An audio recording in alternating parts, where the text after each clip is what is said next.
নমস্কার। কুণাল ঘোষ।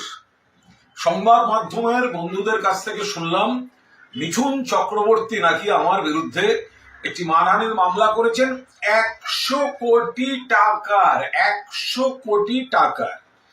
আমি এখনো কোনো চিঠিপত্র কিছু পাইনি।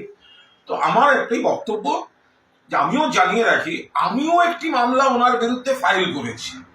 তো এখন তার নোটিশটা এখনো আমার আইনজীবী অয়ন চক্রবর্তী একটু অসুস্থ, দ্রুত সুস্থ হচ্ছে, ফলে নোটিশটা এখনো পাঠায়নি। মামলা আমিও করেছি। এইবার রইল পরের পার্ট। মিঠুন দা আমার বিরুদ্ধে 100 কোটি টাকার মানহানির মামলা করেছে। আরে যে দল বদলু মাল, যে কথায় কথায় দল বদল করে, ছোটবেলায় নাকি নকশাল, তারপরে জ্যোতি আঙ্কেল, ওপাশে গিয়ে ও নাকি ওখানে গিয়ে শিবসেনা, তারপরে চলে গেল মমতা বন্দ্যোপাধ্যায়কে আমার বোন, তারপরে সে চলে গেল বিজেপিতে। যে ঘন ঘন দল বদল করে, কোন দলে তার মান নেই, তার আবার মানহানির মামলা ট্যাঙ্কি।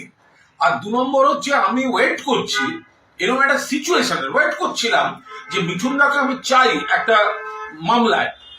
অভিনেতা মিঠুন দা আলাদা, আমার সঙ্গে একসময় দাদা ভাইয়ের সম্পর্ক আলাদা।